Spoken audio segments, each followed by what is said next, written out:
szok kulturowy, moja mistrzowska droga do Pekinu.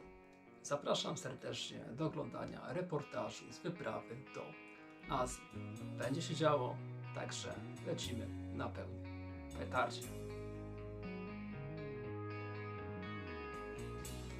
Więc można powiedzieć, że po 17 latach nie jako widz Igrzysk Olimpijskich, tylko realnie sportowiec pojechałem do Pekinu celem realizacji marzenia o tym, co nie udało mi się w żadnym innym sporcie, czyli w olimpiadzie.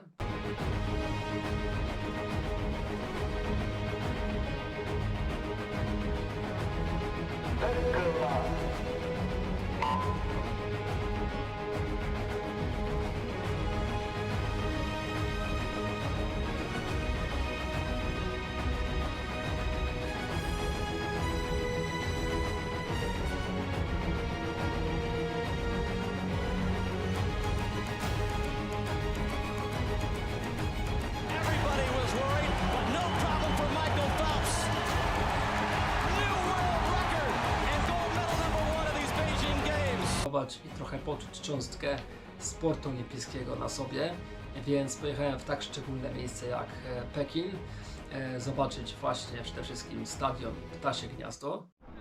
Jak Tauron Arena Kraków trochę, tylko taka na premium, nie?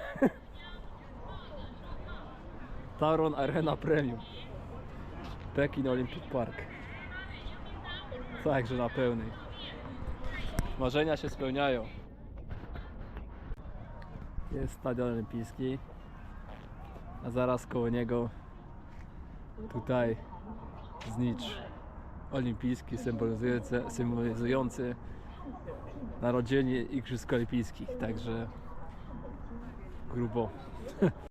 Zobaczyć również miejsce, gdzie olimpiada się odbywała.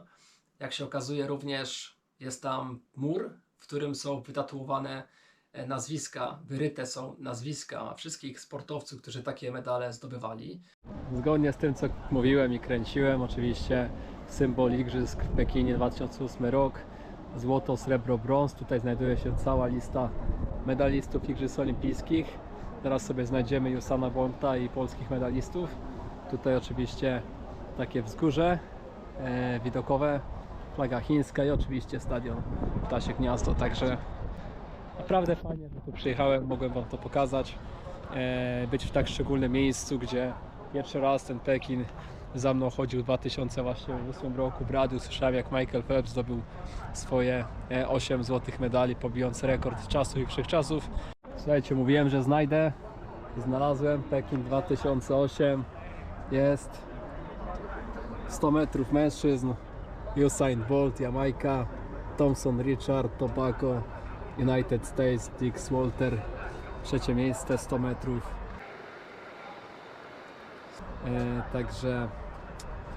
Także znalezione. Swego czasu wtedy wygrała również wśród kobiet Frances Silly Ann, Jamajka również. Of Jamaica won her semi-final race in 11 flat. Along with Karan Stewart, she looked very good through the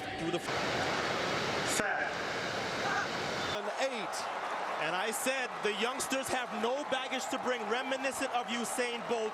10.78. The one athlete in there, the youngest athlete with no experience, blows away a very, very good field. And now Jamaica 48 hours ago had never had a 100-meter champion, either male or female. Now they have both. Także honorowa ściana. Zaraz spróbuję tutaj znaleźć, słuchajcie, Michaela Phelpsa i Wam to też nagram. Także jest i Michael Phelps. Oczywiście 200 metrów motylkiem jest. Znalazłem. Tutaj macie. Gdzie jeszcze macie? Tutaj jeszcze macie Phelpsa. Tutaj jeszcze macie na 400 metrów też. Motylkiem jest Michael Phelps.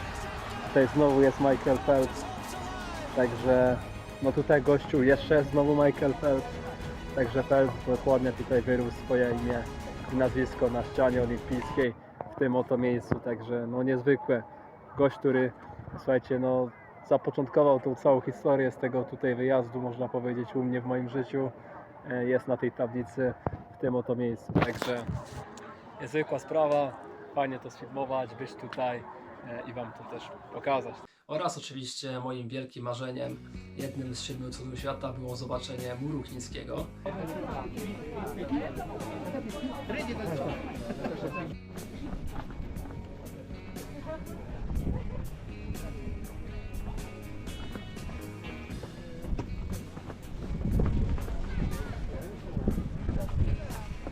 Żeby móc sobie takie oczywiście marzenie zrealizować, no i wrócić do domu z pięknym wspomnieniem, z realizacją marzenia i postawić wszystko na kartę, czyli z marzeniem o zdobycia tytułu mistrza świata w sportach przeszkodowych. No więc po mistrzostwach w Stanach, po mistrzostwach w Portugalii, po mistrzostwach w Szwecji postanowiłem, że zakończę sezon w bardzo mocnym stylu. I'm back, motherfucker! I'm back!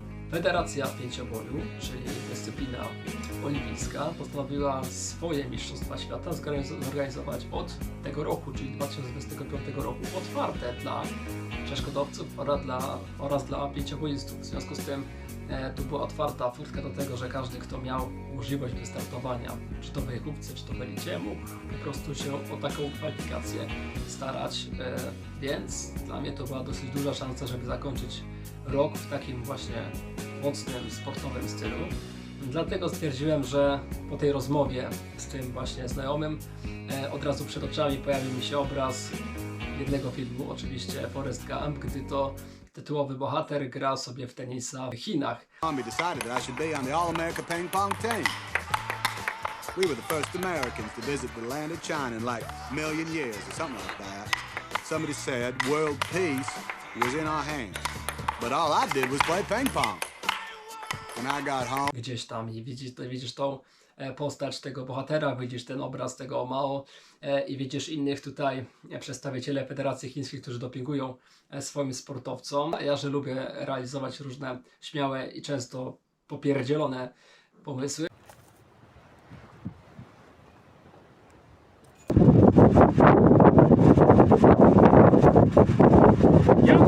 Najwyższych szczytów w Europie, jaki ty, Mateusz, zdobyłeś? Wszystkim, jaki najwyższy szczyt w Europie zdobyłem, natomiast Mont Blanc jest najwyższym. Okej. I udało ci się bezproblemowo te... Tak, 2 razy wszedłem i za drugim razem stanąłem na rękach. Okej. Czyli jesteś, można powiedzieć, takim życiowym wariatem. Jestem zdecydowanie. W związku z tym postanowiłem, że jak będzie okazja na koniec roku, to spróbuję. No i tak się złożyło, że tutaj udało mi się właśnie dzięki wsparciu uzyskać takie środki na wyjazd i częściowo z własnych pieniędzy pokryłem ten wyjazd i poleciałem sobie do Pekinu.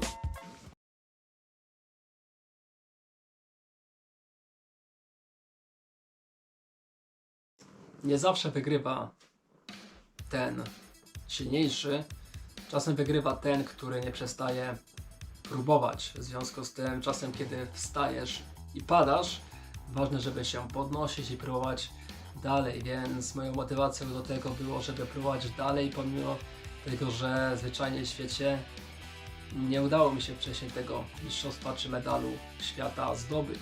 Dlatego postawiłem wszystko na jedną kartę, łącznie z tym, że wyprowadziłem się z Krakowa, zrezygnowałem ze wszystkich prac zawodowych oraz właśnie z różnych zobowiązań po to, żeby maksymalnie oszczędzić wszystkie pieniądze, jakie tutaj miałem, oraz właśnie zaszyć się po to, żeby ta cisza, ten spokój tutaj na Mazurach działał na moją korzyść i żeby był dla mnie tym właśnie tą baterią do tego, żeby spróbować jeszcze raz po Szwecji zebrać się w sobie i spróbować walczyć w Pekinie na najważniejszy dla mnie starcie w tym roku.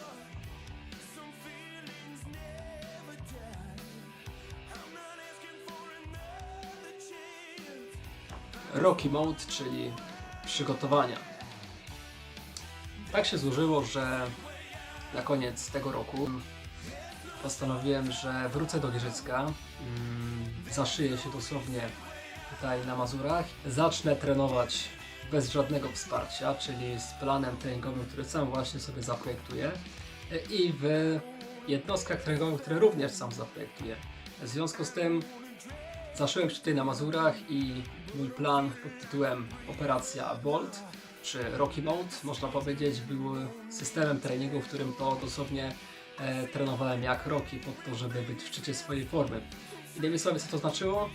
Znaczyło to to, że między innymi ciągnąłem samochód Punto, między innymi robiłem plyometrię z ciężarem oraz drille, czyli takie ćwiczenia typu skip właśnie od mistrza świata Noah Lyesa, czy też wykonywałem różne treningi na linie czy na przeszkodach, używając do tego obciążeń na ręce czy na stopy. W związku z tym wszystkie te jednostki dosyć kreatywne miały uruchomić we mnie plan Polygon, w którym to dosłownie wejdę w tryb walki, tak? Potrzebowałem takiej tutaj dystansu do tego wszystkiego, do tego, żeby po tak ciężkim sezonie jeszcze znaleźć sobie energię do tego, żeby zawalczyć na tak ważnym dla mnie starcie. I pamiętajcie, że nie zawsze wygrywa ten, kto stoi na ringu, ale wygrywa ten, który się podnosi i próbuje dalej. Także dokładnie tak jak mój tytułowy bohater Sylvester Stallone.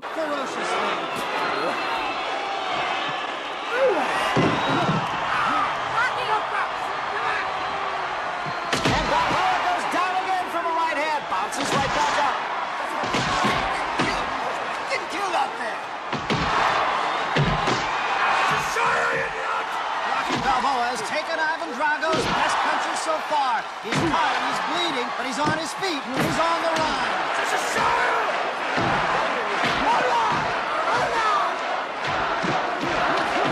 He's cut! He's cut! Russian's cut, and it's a bad cut. And now it's Rocky Balboa coming after Ivan Drago.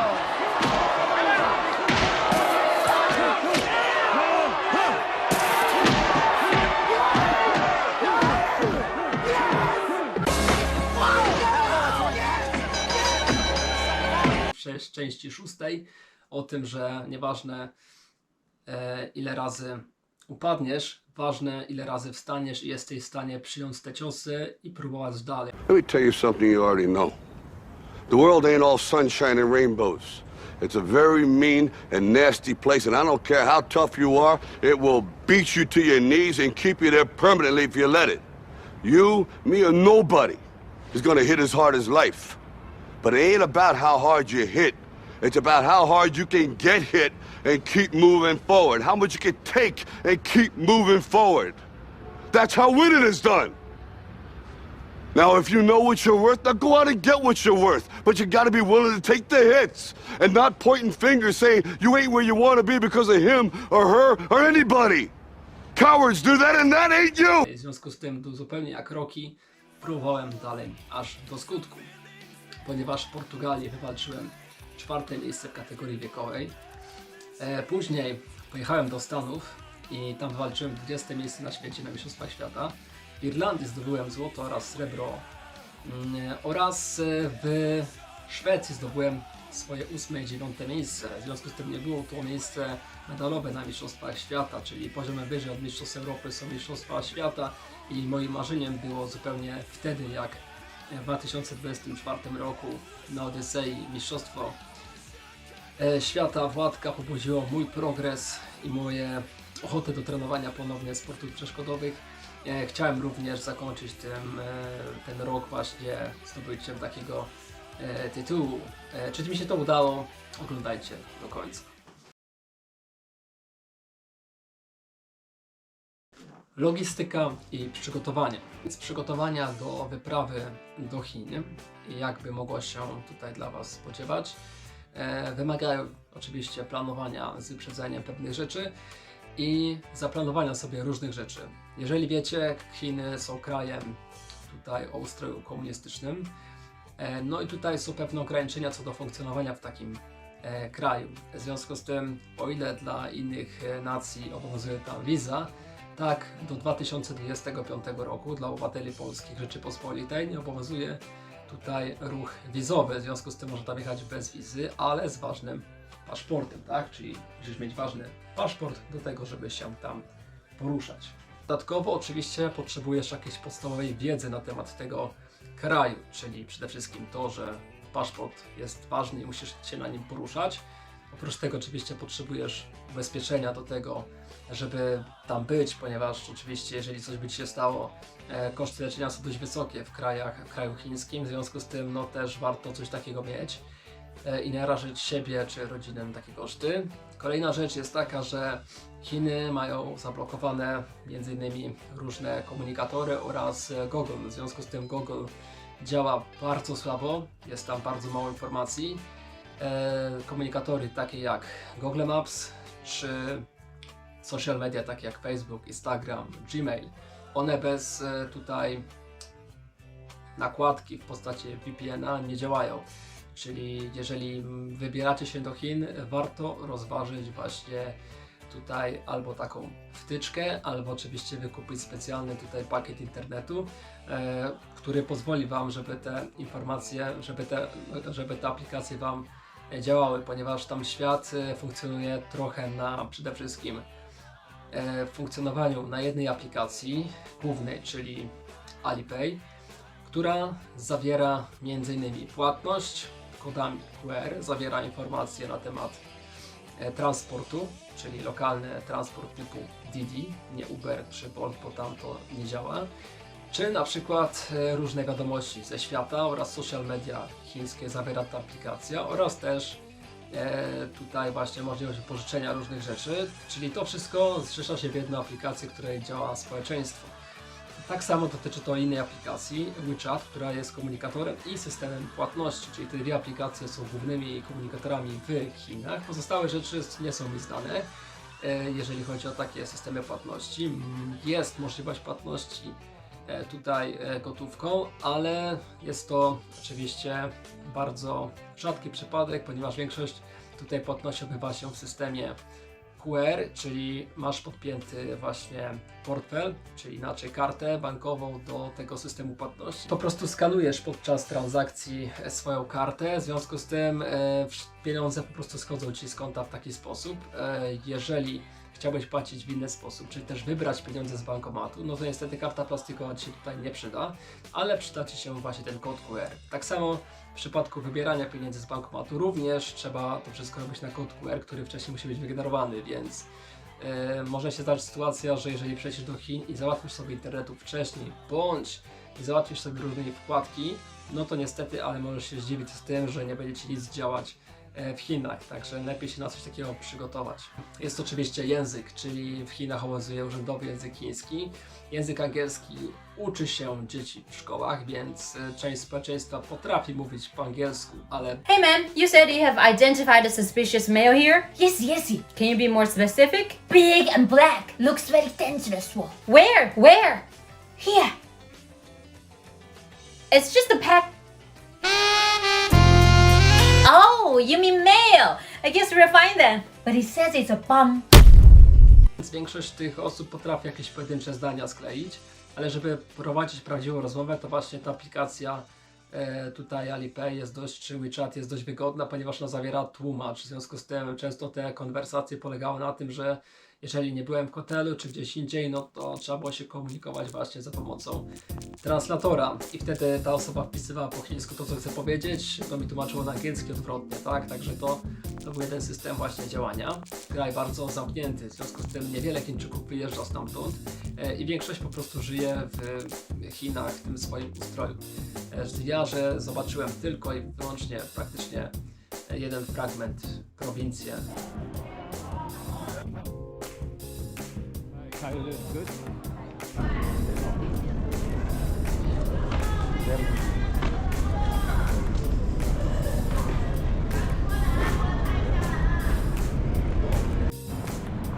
Jest i Tiger, Smoczy Tiger, przed jakąś restauracją, także z kokardką nawet. Nie chcę Wam powiedzieć na temat całości Chin. No ale mogę powiedzieć tyle, że jest to kraj na pewno wysoko rozwinięty, pomimo tego, że wszędzie was muszą legitymować z racji tego, że tam jest tutaj komunizm, no to musisz mieć całkowicie paszport przy sobie po to, żeby każdy scenariusz publiczny, czy to na ulicy, czy to do wejściu do metra, czy to właśnie do przejścia do różnych atrakcji turystycznych, czy na lotniskach, no to oczywiście Cię sprawdzają, czy przede wszystkim nic nie wnosisz i kim Ty jesteś, tak? Bread, milk, pasta, eggs, mayo, coke. Just kidding. Więc na podstawie tego ważnego paszportu można się po Chinach poruszać. Jeżeli natomiast takiego paszportu nie masz, to niestety jest problem, bo musiałbyś go wyrobić na miejscu w ambasadzie polskiej w Pekinie. Jeżeli nie wyrobiłbyś takiego paszportu, byś go zgubił, to niestety, ale mógłbyś mieć problem, żeby wyjechać z tego kraju. No więc warto oczywiście do Chin zabrać oczywiście wymienioną gotówkę, bo w tej sytuacji, kiedy konto moje zostało zablokowane, wiedziałem, że systemem płatności internetowej bez internetu nie za bardzo mogę sobie poradzić. Jeżeli było Wi-Fi, to ok, a jeżeli nie było, no to był problem. W związku z tym wybrałem sobie trochę więcej juanów z kantonu we Wrocławiu i te juany miałem w portfelu i nimi mogłem oczywiście wszędzie płacić, ale no nie było to takie proste.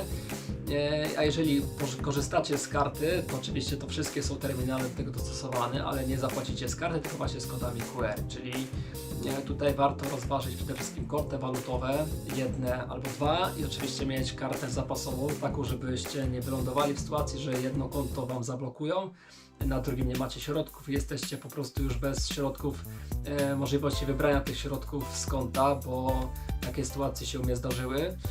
Więc tutaj na pewno musicie mieć gotówkę, sprawdzone konto, no i właśnie możliwość takiej zapasowej płatności z innego konta w razie gdyby to jedno zostało zablokowane, także taką.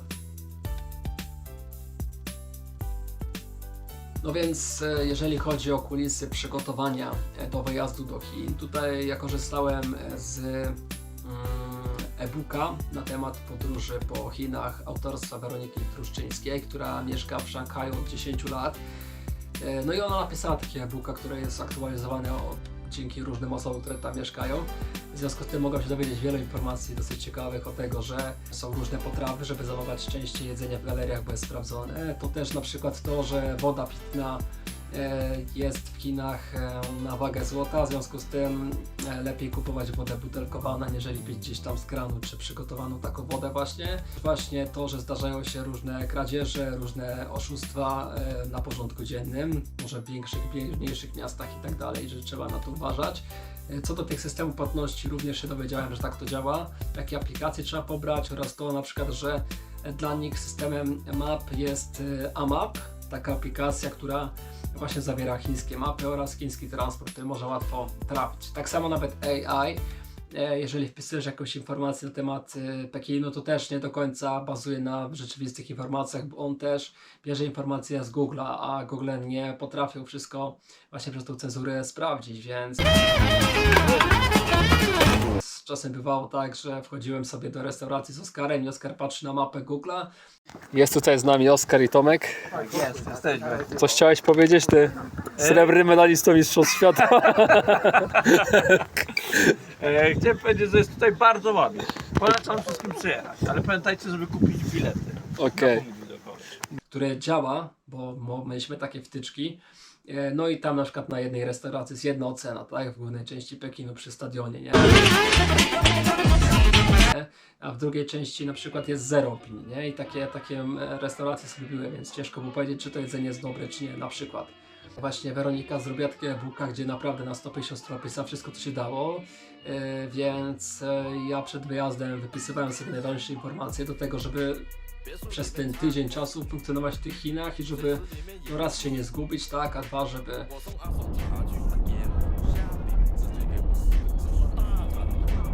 żeby też potrafić się porozumieć i tak dalej, więc Tutaj jeżeli chodzi o transport, to transport po Chinach, po Pekinie jest dość właśnie wygodny, ponieważ funkcjonuje aplikacja Didi, czyli taki chiński Uber, który to wchodzisz sobie w Alipaya, tak, zamawiasz sobie właśnie lokalizację, załóżmy z hotelu na stadion i ten kierowca właśnie pod wpływem jakby kliknięcia za taką i taką cenę akceptujesz to, ten kierowca podjeżdża, no i właściwie masz prosty transport, który naprawdę za kilka kilometrów to było wydatek rzędu kilku złotych, tak, czyli na przykład 5-7 zł płaciliśmy za z Oscarem za transport właśnie, nie wiem, kilka kilometrów gdzieś tam w Pekinie, co naprawdę było bardzo tanie i to jeden sposób transportu. Drugim środkiem transportu jest oczywiście metro.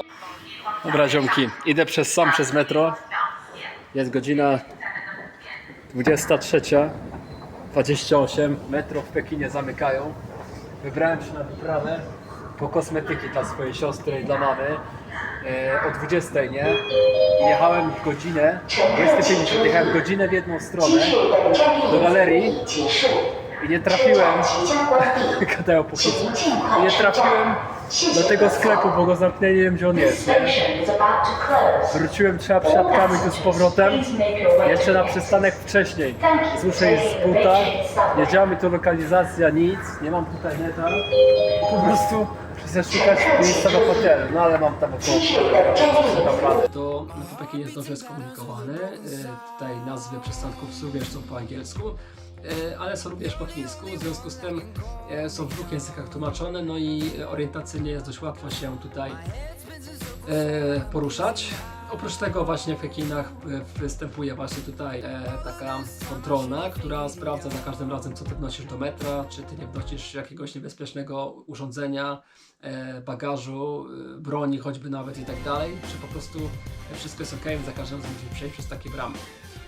Co do kupowania biletu w automacie, no to było często trochę wyzwanie, bo wiadomo, było to po chińsku, trzeba to przetłumaczyć potem na angielski. No więc dobra, jeszcze raz tu nagram, słuchajcie, tam to było z metra, nie? Pojechałem na wyprawę po kosmetyki, bo moja siostra się uparła, że chce mieć kosmetyki z Chin, nie? I z konkretnego sklepu. No to jej kupiłem jakieś tam kosmetyki, ale jej to nie zadowalało. Dzisiaj po murze chińskim pojechałem, mówię kurczę, albo zmienić loty na potem, albo właśnie próbować zdobyć tej kosmetyki w konkretnym sklepie za gotówkę bez płacenia kodami QR, co nie jest wcale takie proste. No i słuchajcie, wygooglowałem w czacie, czat mi wypisał lokalizację, słuchaj, tu jedziesz 20 minut czy 10 minut metrem, 10 minut już z buta jesteś.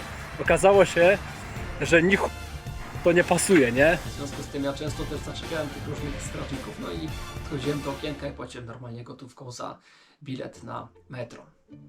Trzecim sposobem transportu po Pekinie jest oczywiście autobus i taksówka. Tutaj z taksówki korzystałem tylko raz i tutaj to wyglądało tak samo, czyli zamawiało się z aplikacji Alipay właśnie tą taksówkę, no było wiadomo, że to jest taksi, podjeżdżało to na miejsce i na koniec po prostu podawało się numer telefonu, z którego się dzwoniło, no i on z tego taksometra właśnie wyliczał mniej więcej cenę, jaka wychodziła Ci za przejazd. Natomiast autobus, tutaj niestety nie jeździłem, ale wiedziałem, że on jeździ po Pekinie, zawiera cyfry arabskie, ale nazwy tutaj na autobusie są po chińsku, natomiast miejsca, do których on dojeżdża, czyli przystanki, są przetłumaczone na chiński oraz posłane na angielski. W związku z tym, jakby ktoś jechał po Pekinie autobusem, no to oczywiście jest w stanie się też tak poruszać, ale oczywiście dla nas, Europejczyków, nie jest to jakoś wybitnie potrzebne, no bo metro w zupełności dojedzie pod każdą atrakcję oraz tutaj Didi jest dosyć wygodne i tanie, więc naprawdę można czegoś takiego korzystać, nie? Kolejną różnicą jest to, że na przykład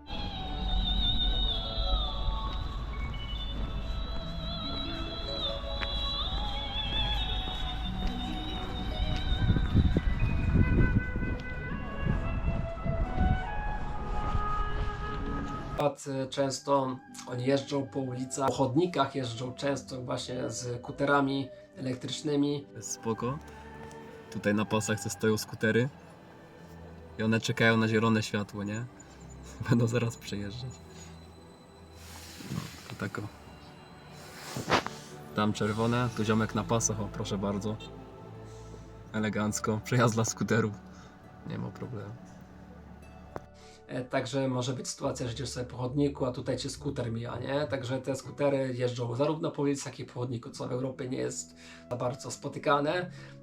U nas bardziej teraz weszły hulajnogi, więc no te hulajnogi widzisz też na każdym kroku, a tam właśnie normalne skutery jeżdżą sobie przez pasy, jeżdżą sobie po chodnikach i to też taka jest różnica, której tutaj w Europie nie spotykałem.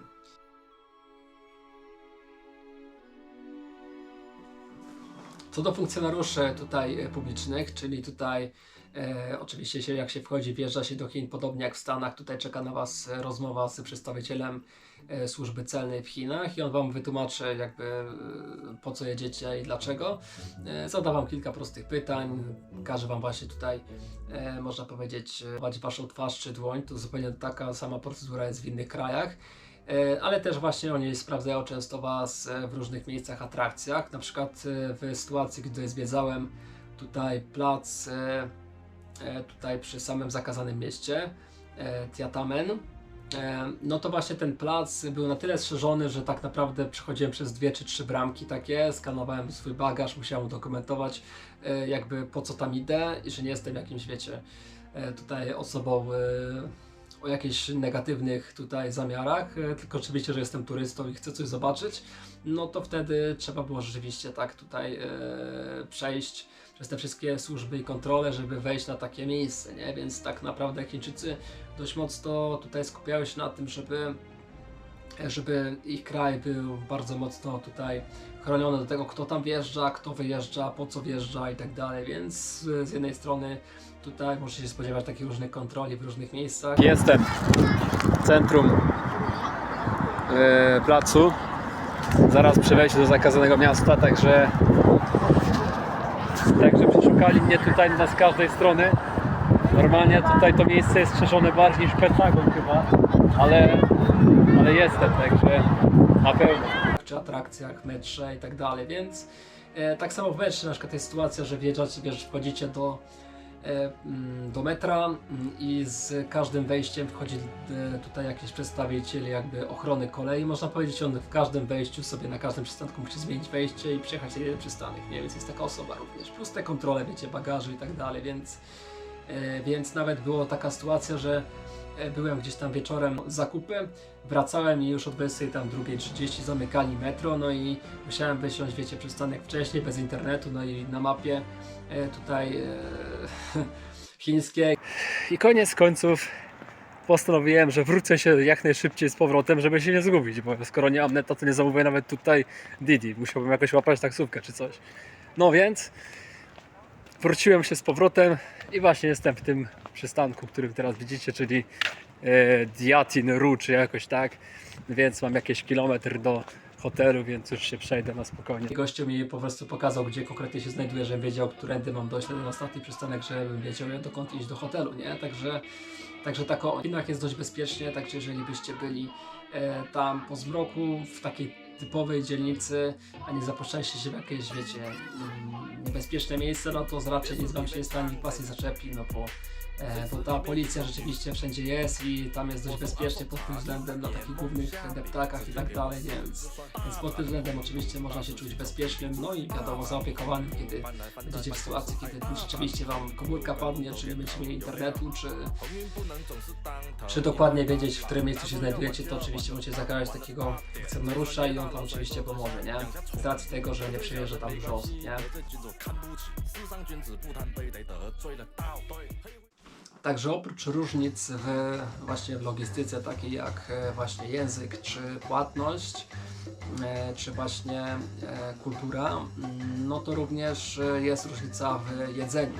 W Chinach po prostu nie obowiązuje jedzenie widelcami, czy tutaj nożami, tylko po prostu wszystko musisz jeść pałeczkami, więc w takich typowych chińskich knajpach, no to właśnie tutaj umiejętność jedzenia pałeczkami, chwytania różnych rzeczy, przede wszystkim uczy cierpliwości, uczy również tego, żeby to jedzenie po prostu smakowało, czyli jest smakować, tak?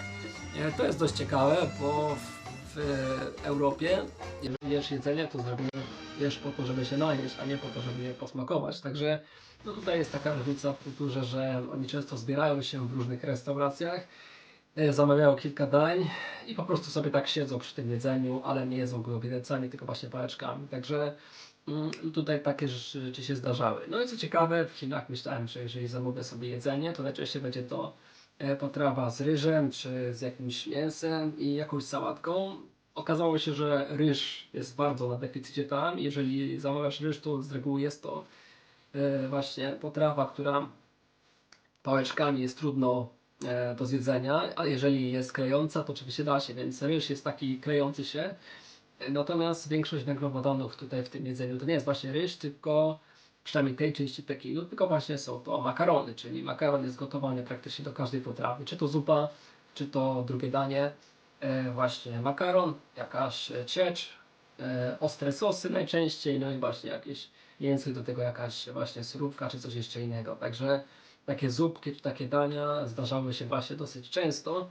Ja testowałem naprawdę w różnych restauracjach, ale nie mogę wam powiedzieć na temat całej kuchni chińskiej. Właśnie tutaj tylko część Pekinu. Natomiast jeżeli pojechałbyś bardziej na północ, czy bardziej na południe, wschód czy zachód, to na pewno poprawy są zupełnie inne. I tutaj w kuchni chińskiej zamawianie na przykład zwykłego dania, takiego jak kurczak, nie oznacza tutaj to samo co w Europie, że zamawiasz sobie, liczysz na jakąś pierś, łódko czy skrzydełko z kurczaka, tylko tu właśnie po prostu leci jak jest, czyli nawet możesz się spodziewać tego, że odetnią i podadzą ci kawałek właśnie kończyny posiekanej z wszystkimi żyłkami i tak dalej i to będziesz musiał sobie jeść, więc ja byłem tutaj świadkiem sytuacji, gdzie właśnie dostałem zamówienie kurczaka z taką bułką i tam dostałem właśnie kawałek jakiejś kurzej stopy, także no to też się zdarzało, no i myślę, że tutaj w przypadku dań na pewno Google Tłumacz pomaga, który po prostu może przetłumaczyć wam zdjęcie i mniej więcej wytłumaczyć, co to jest zadanie. No ale też nasza jakby oczekiwania wobec tej potrawy są zupełnie różne co do tego, jacy Chińczycy mają, no bo oni od tutaj wieków mają trochę inne walory smakowe i inaczej jedzą, także tak o. Jeżeli chodzi o sportową drogę w Pekinie, to zdarzały się sytuacje właśnie, że na te mistrzostwa świata przyjechały osoby z różnych krajów. Takich krajów, w których bym nie spodziewał się, że w ogóle jest ocean, nie? Na przykład przyjechały osoby z Iranu na przykład, czy z Chin, czy z jakiegoś Hongkongu, czy tak dalej, no to takie nacje tam były oczywiście. No i tutaj my z Oskarem zameldowaliśmy się w Pekin International Celebrity. Jest nasz hotel. Prawie jak Pałac Kultury. Lecimy do środka. Także. Czyli taki, wiecie, duży hotel 5-gwiazdkowy. Chcieliśmy przeżyć tą przygodę jak biali sportowcy, tak, na takiej imprezie. Tak wygląda nasz pokój. Lepszy standard niż w Irlandii. Celebryty 5-gwiazdkowy hotel. Tak to wygląda, kapcie są. Muzyka gra. Tutaj pokażę wam widok na Pekin. Świeci się. Z takim widokiem. Teraz nic nie widzicie, ale... Ale potem będzie widać, no. Tak to wygląda. Druga salka. Gdyby ktoś chciał się tutaj umalować przy tym, to też jest. Szlafroki, safe nawet jest. I taka łazienka. Także z wanną, także będzie na pełnej. No i tutaj ten hotel był dość tani, bo za 8 nocy zapłaciliśmy tam 1600 zł na osobę. Z czego standard takich nocy na cały tydzień poza sezonem to było tak w granicach 900 do tego 1500 zł w granicach 4 gwiazdek, 3-4 gwiazdek, więc to ze śniadaniem też często było. Nasz hotel miał oczywiście basen, miał bilard, miał kręgle, miał możliwość właśnie szwedzkiego stołu i tak dalej, więc te warunki były całkiem tutaj wysokie, łóżko było całkiem dobre, wygodne, telewizja, wanna, ciepła woda, wiadomo, nie? Także jeżeli ktoś by chciał też wypocząć z widokiem na Pekin, no to oczywiście ten Celebrity Hotel był całkiem spoko, niedaleko stadionu, nie? Jeżeli chodzi o sportową drogę w Pekinie, to te różne nacje tam przyjechały ludzie też również z Ameryki, Europy, pojedyncze osoby plus na przykład z RPA też. I oni wszyscy, czy z Australii. i oni wszyscy się spotykali na tych mistrzostwach świata w Pekinie, bo były one otwarte. To trochę podkręcało rywalizację, że z jednej strony, wiecie, reprezentowałem Polskę jako sportowiec z Polski, ale również trochę też Europę, bo tych naszych Europejczyków na tych zawodach nie było dużo. To były pojedyncze osoby, które albo zostały zaproszone na te mistrzostwa, albo pojechały właśnie tutaj za własną inicjatywą na takie mistrzostwa świata w Pekinie. No i bo przede wszystkim można było te przeszkody sobie potestować, zarówno na dystansie 100, jak i 400 metrów.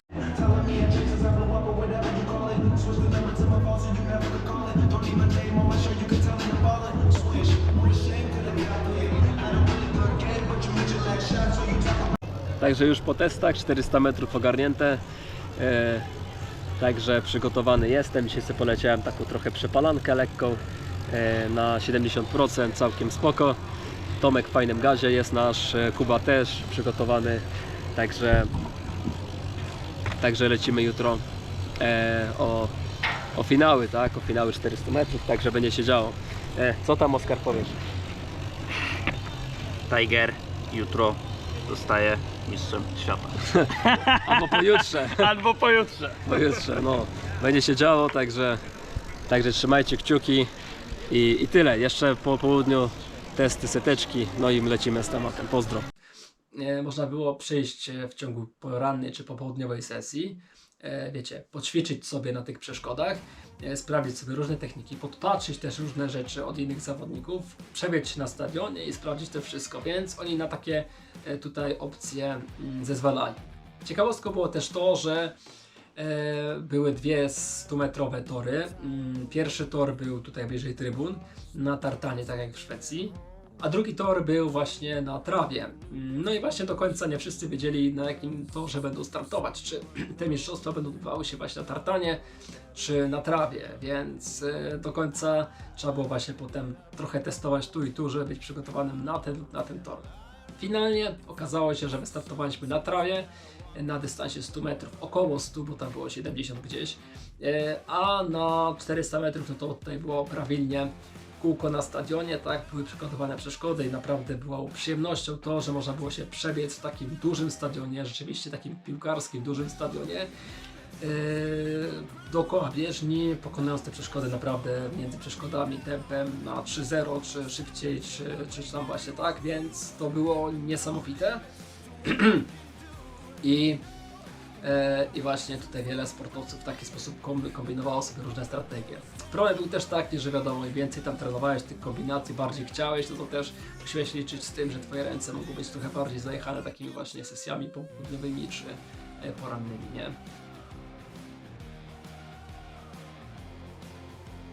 Także moje starty odbywały się na dystansie 100 i 400 metrów. Jeżeli już wiecie, no to oczywiście testowałem sobie tor na 100 i 400.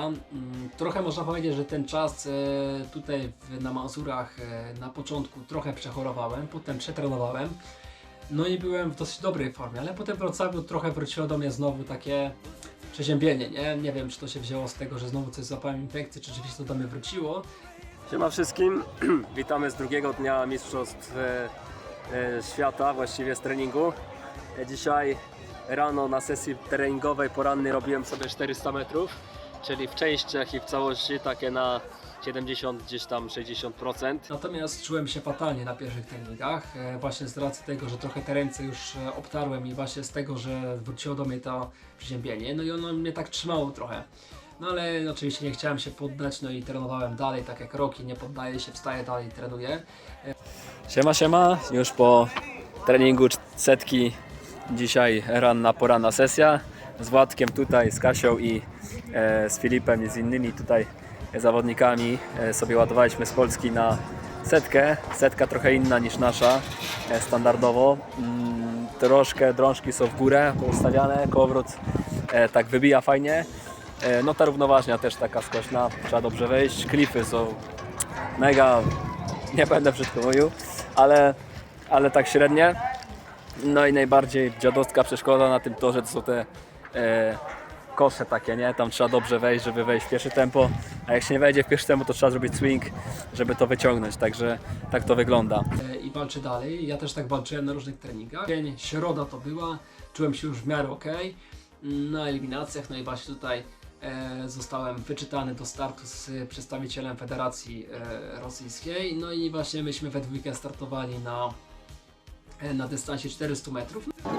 Hej, hej przeszkodowcy, i po krótkiej przerwie wracamy z kolejną transmisją z Mistrzostw Świata w Chinach. Mistrzostw Świata pięcioboju nowoczesnego.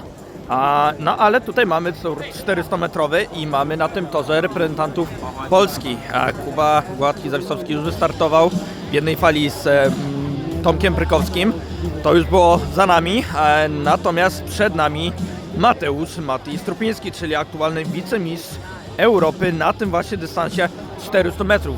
Widzimy tylko dwóch zawodników tej fali, to jest fala 12, czyli zostały nam jeszcze koło 3 fali do końca, mówię z pamięci, 15 fal chyba jest przewidzianych. Zobaczymy jaki czas w tym momencie, czas minuta 52 jest wymagany, żeby wejść do finałowej 8. No i zobaczymy jak zaprezentują nam się tutaj panowie. Chłopaki już się przygotowali na nie startu, ale to jeszcze nie to. Najpierw są wyczytywani. Mateusz Strupiński, tak jak słyszeliście. Tutaj piękna oprawa, piękna relacja. No muszą poćwiczyć to nazwisko i niech lepiej je poćwiczą. Gotowi i ruszyli. Także bardzo mocno tutaj będzie. Mati musi trzymać swoje tempo,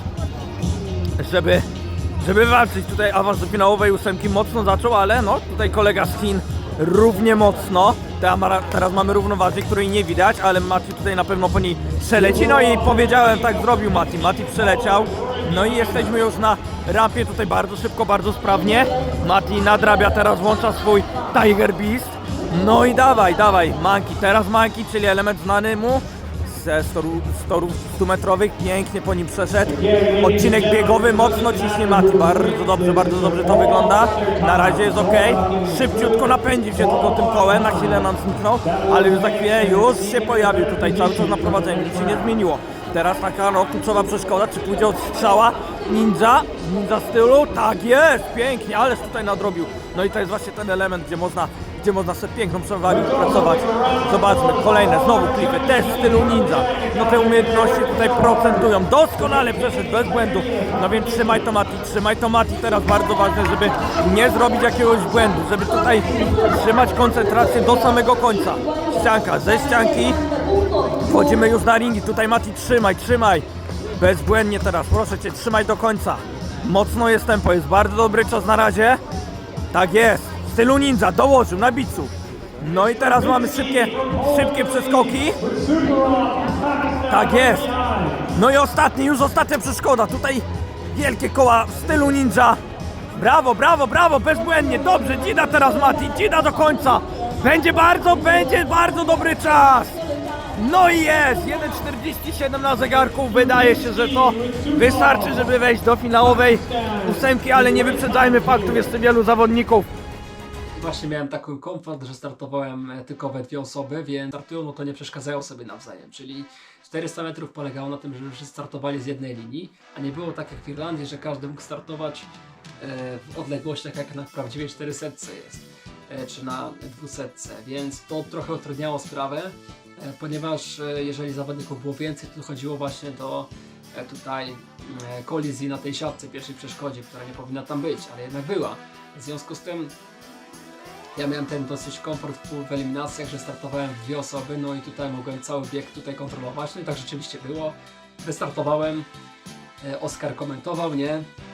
Lecę do przodu na siatce, wziąłem ten prawy tor, zawodnik tutaj z lewej strony siatki, tutaj Tomek mi właśnie Prykowski powiedział właśnie o tym, żeby tutaj schodzić po tej siatce, a nie właśnie się tu szybciej, rzeczywiście tak było.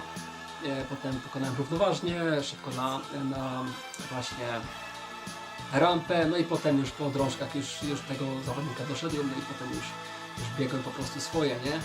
No i okazało się, że ten bieg był dość mocno czysty technicznie na to, co pokazałem, no i czas 1:47 właśnie w dość płynnym flow dało mi 6. miejsce w eliminacjach na OCR 400, nie?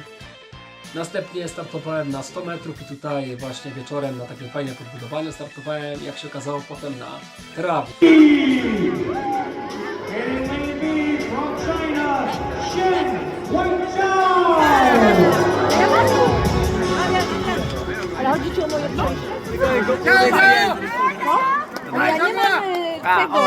Mogę ci transfera wysłać do pobrania.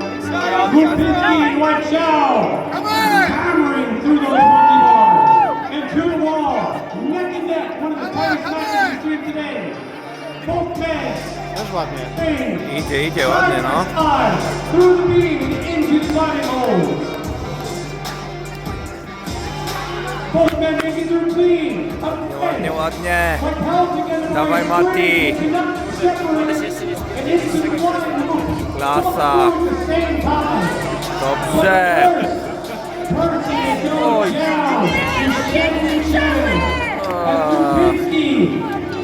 Mati, obiegnij to, gościu. No i cyk, dawaj z tym. Oj, tam widać, już było przetrzymane to, nie? Widać, że one są już mokre te ringi. No i tutaj ten dystans 100 metrów w tym roku trochę jest wolniejszy u mnie, ale dalej się oczywiście gdzieś tam z tym ścigam. No i startowałem z zawodnikiem z Chin. No i właśnie tutaj startowałem z lewego toru, wszystko było ok, startujemy, prowadzę ten wyścig, no i czuję, że przez to, że jest tak, wiecie, wieczorem, no to trochę rosa się zebrała na tej trawie.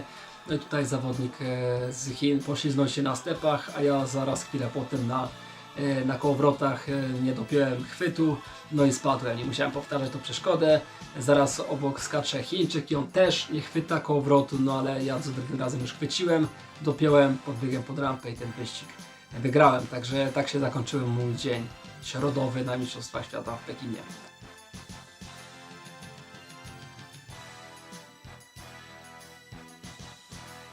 No więc 400 metrów półfinały. Po tym właśnie biegu 100 metrów musiałem, wiadomo, oczywiście zresetować go. Wiedziałem, że to jest trochę za wolno, że nie wejdę, no więc już tutaj wkradły się jakieś pierwsze myśli.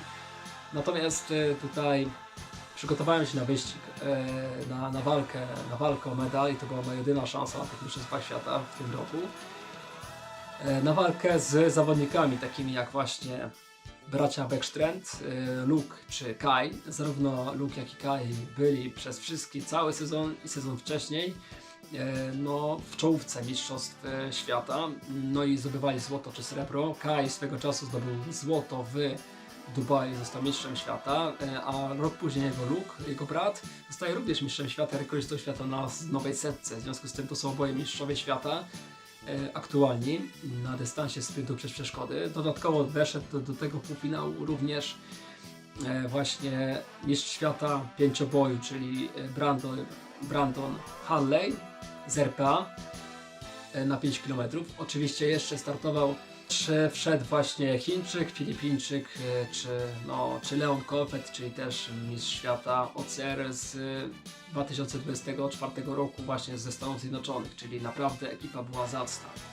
I ja przygotowałem się na to, że wiecie, startuję z Brandonem i lecę z Luke'iem i jeszcze z chyba Filipińczykiem, więc na taki półfinał się przygotowywałem. Wiedziałem, że być może Luke po prostu przez to, że robi przeszkody na tak dobrym flow, że jego pierwsze przeszkody będą tak zyskiwały na czasie, że nie będę w stanie go dogonić na pierwszych praktycznie może 3 przeszkodach, ale potem będę się zbliżał biegowo, więc taki miałem plan na to wszystko, że będę napędzał się z Bradleyem. No i co się okazało, no tutaj wiecie, zrobiłem rozgrzewkę, przyszedł też Valentino, robił rozgrzewkę, no ale on dzień wcześniej właśnie przez tą Rosę podkręcił kostkę i w związku z tym nie był do końca przekonany, czy wystartuje czy nie. No i okazało się, że nie będzie w stanie wystartować i musiał odpuścić ten start. No i za niego wskoczył właśnie kto? To J. Mike Rodelas z Filipin, czyli mój kolega z 2023 roku, czyli z Mistrzostw Świata z Belgii. Dawaj! Dawaj! Dawaj!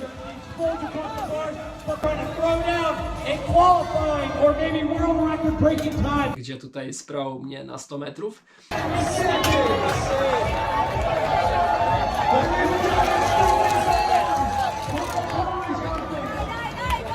Dawaj swoje!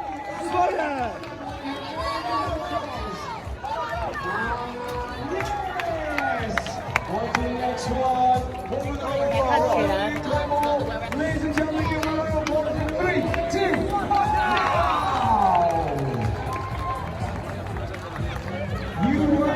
Był wtedy rekordistą świata i właśnie tutaj wskoczył na jego miejsce. Ja oczywiście nie wiedziałem, co się święci. Zrobiłem rozgrzewkę, przygotowany byłem drugi półfinał. Co do strategii, co do minuty i tak dalej.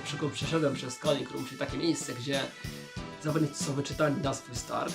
No i wówczas jestem skoncentrowany, gotowy na ten półfinał i nagle parę minut dosłownie przed startem wołają Strupiński, you have to go, tak?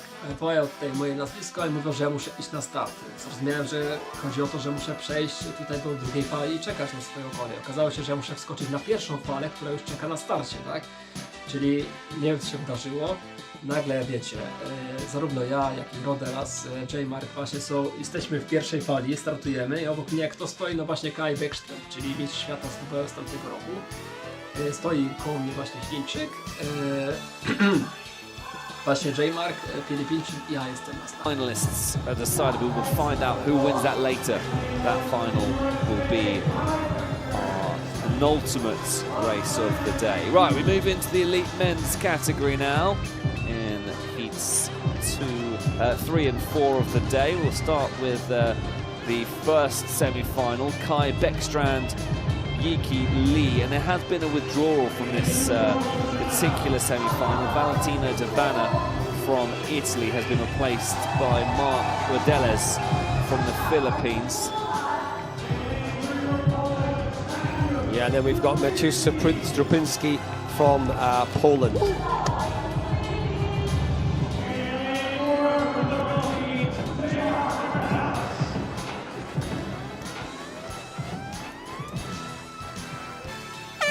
Here we go then, underway, and you can see Bäckstrand, Lee, Rodelas and Kofoed have got themselves into a bit of a flat-out raid there. So, a lot of confusion going on there, especially having Kai back there. That is a bit of a surprise. Well, it's been a very solid start there from Rodelas, who came into the competition as effectively a lucky loser, didn't he? Yeah, I think it's not. Who we got in the front row? I think that might be Jeffrey Regino. There's been a bit of confusion, but we'll continue. We'll carry on. Philippines is absolutely flying through here. Into the tilting ladders he goes. So yeah, absolutely smashing it. And there we got Kai catching up. His true ninja background, making it look easy, catching up with the athlete in front. There you go. There's the ninja technique as you see him flying on from the climbing holds onto the next one. Not even choosing to take the inside lane as well. This is quite new to Kai. Kai is a specialist in Ninja Warrior, as you've seen on TV.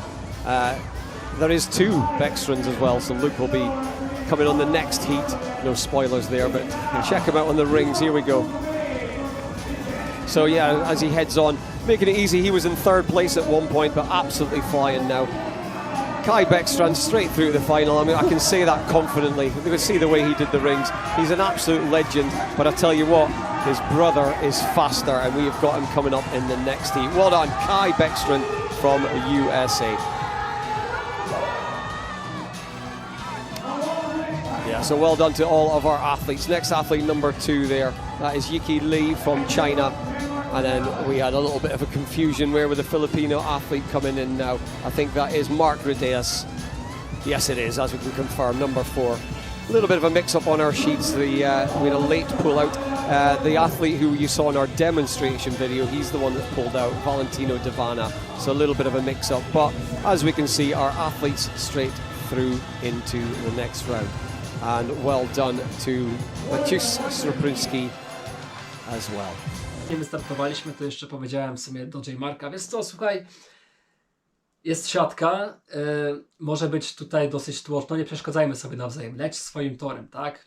No i tutaj była taka bardziej prośba z mojej strony rzeczywiście, to, że on mógł się do tego stosować czy nie. Okazało się, że mówili tak, no słuchaj, nie ma problemu, ja i tak lecę swoje, więc nie będziemy sobie przeszkadzać ani nic. I słuchajcie, prośby tutaj zarówno jego, jak i moja była zupełnie chyba różne, bo po starcie okazało się, że dosłownie, wiecie, wywaliłem sprinta do przodu, ale widzę, że J-Mike wywalił jeszcze mocniejszego sprinta 4. toru i dosłownie skakuje przede mnie na ten tor i do wewnątrz zaczyna wchodzić na moim torze na siatkę, nie? No niestety to było dozwolone, tak? Nie każdy musiał trzymać swojego toru, dlatego była ta prośba z mojej strony. Zaczyna wchodzić po tej siatce, ja zaczynam iść za nim, chłopaki z lewej strony są tak mniej więcej równi i widzę, że tak idę, ta siatka sprężnuje i po prostu noga mi wpadła między siatkę, zaczynam wstawać i podpieram się prawą ręką właśnie konstrukcji, co było niedozwolone. Zaczynam schodzić z tej siatki, widzę, że J-Mark poleciał Chińczyk, ja zostaję z Kajem trochę bardziej z tyłu i nagle wołają do naszej dwójki, że muszę wracać, tak? Nie wiedziałem, czy woła do mnie, czy do Kaja. Okazało się, że woła do mnie i na mnie pokazuje. No więc niestety już wiedziałem, że finał jest spalony już i że ten półfinał również, więc musiałem się wrócić z powrotem.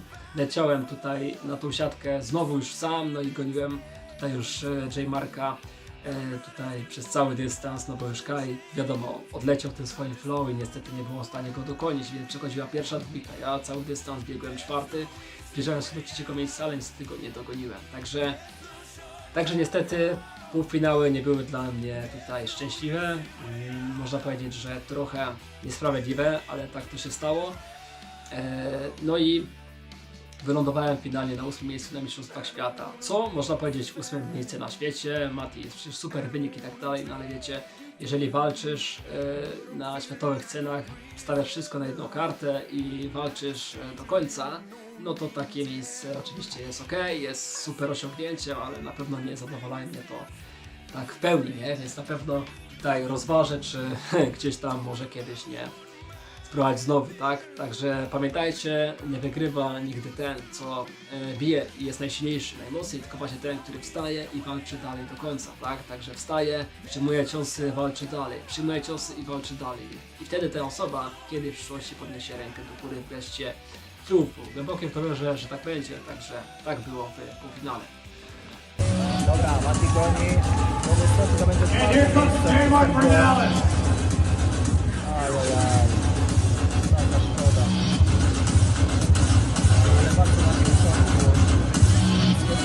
Drew Pinsky from Poland is going to round it out in 4th place.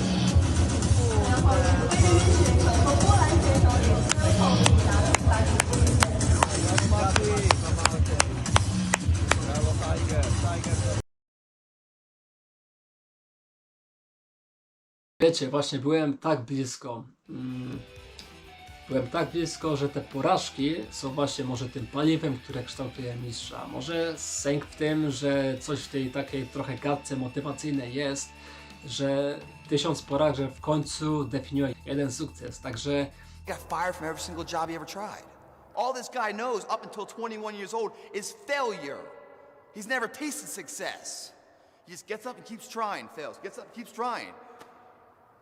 Until one day he found out what he wanted, what inspired him, and he gave it everything he had, day in, day out, man. He burned the midnight oil, so he didn't have to stay awake in the midnight hours wondering what if. This guy tried something 1,093 times before it was successful. 1,093 times, man. mnie porażka definiowała przez wszystkie mistrzostwa Europy, w której startowałem, aż w końcu udało mi się walczyć w Irlandii, mistrzostwo Europy i wicemistrzostwo w drużynie i indywidualnie. Tak samo i tutaj myślę, że ten Pekin, jeżeli chodzi o dystans 400 metrów, nie jest jeszcze skończoną dla mnie historią. Oczywiście można powiedzieć, że ten dystans mnie bardzo mocno podłamał i następnego dnia czułem się fatalnie, że tak to się wszystko wydarzyło. 1,093 times before it was successful. 1,093 times, man. When the hell have you ever tried something more than 10 times before you throw in the towel? I can't say I have. This guy did. And why? That was what he wanted. How was it nourished? Failure. Everything failed in his life. So when it failed the 1,000th time, it's like, well, f it, man. It's an average day. It always fails. I keep on going, but his invention got smarter and quicker. That failure made it more and more successful. It's getting closer and closer and closer. And finally, the light bulb lit. That was Thomas Edison, man. Failure, dumbass his entire life. He had over another 1,000 patents, man. Remarkable. Couldn't speak at 4. Was written out of class because he couldn't read at 7. Kicked home, saying mentally challenged. One of the greatest inventors of our time. We all fall down in life, guys. The question is, who gets back up? Nie awansowałem do finału na 100 ani na 400 i że mistrzostwa się dla mnie skończyły. I tak naprawdę przez tych wszystkich emocji położyłem się spać, spałem może ze 3 czy 4 godziny, wziąłem ze 3 tabletki na sen i po prostu miałem wrażenie, że odpłynę, nie? Siema, siema, pozdro z Pekinu już po moim starcie. Kurde, słuchajcie, no Zająłem 8. miejsce w półfinałach, czyli ostatnie. Był to niewątpliwie mój największy sukces, ale też i największa porażka aktualnie chyba w tym roku, nie wiem czy w ogóle w sportowej karierze. Dość ciężkie to było, wiecie, bo włożyłem trochę pracy, serca, środków, czasu, energii, nadziei też może w to przygotowanie, a tak czy siak nie miałem nawet szansy się pościgać, bo na pierwszej przeszkodzie zostałem cofnięty. Ale to... Budziłem się rano, patrzyłem na Pekin i moje serce zwolniło, nie? Przez okna. I dla mnie to była porażka, nie? Że wiecie, walczyłem tak mocno ze wszystkich sił o to, żeby być w tym finale, żeby zdobyć ten medal, że to było czymś, co dosłownie było moim gwoździem, nie? Do tego wszystkiego, gdzie po prostu padłem. Natomiast... Co jeszcze mogę powiedzieć? No, można powiedzieć, że przez całe mistrzostwa rozpierdzieliłem obie łapy, możecie sobie zobaczyć. No i to niestety konsekwencja ostatnich treningów, w związku z tym czułem mocny ból w tych rękach i niewiele można było z tym zrobić. Ale to wiecie, to tylko dodatek, tak samo jakieś tam przeziębienie, czy cały czas nawracający jakieś tam, wiecie, tutaj choroba do mnie wróciła tutaj i musiałem się z tym pierdzielić od treningów tutaj do tych startów, ale już finalnie dzisiaj czułem się świetnie, nie? Można powiedzieć, że czułem wszystko ok, wszystko grało, słuchajcie, poza tą jedną sytuacją, która zadecydowała o finalnym wyniku, nie? Także mogę mieć żal też, wiadomo, do tego, że tak się stało, do siebie, że tak się to wszystko potoczyło. Na pewno chciałem kończyć karierę, ale w tym wypadku nie wiem, czy będę w stanie wykończyć karierę, jeżeli jestem w finale Mistrzostw Świata, wiecie, biję się z najlepszymi na świecie zawodnikami na tych 400 metrach w tym roku, no i na końcu, wiecie, nawet nie mogę pokazać wszystkiego, na co mnie stać. I to jest takie denerwujące, taki pstryczek w nos trochę, nie? No ale... The never say die attitude, and you combine that with a sound mental diet, a visual nutrition, a physical diet of good food coming in with good exercise. You build the body, the belief, the confidence. You put that together with a want and a drive, dude, you're unstoppable. Tak czy inaczej minęło trochę czasu, te emocje trzeba było wygasić, ale z pozytywnych oczywiście rzeczy można powiedzieć, że ta sytuacja już była spalona, tak? No i tutaj co bym winił, czy winiłbym siebie i winiłbym organizatorów? Myślę, że prawda leży gdzieś po środku, ale to, co się doszukałem oczywiście w swoim postępowaniu, to oczywiście pewien schemat, który się powtarza, tak?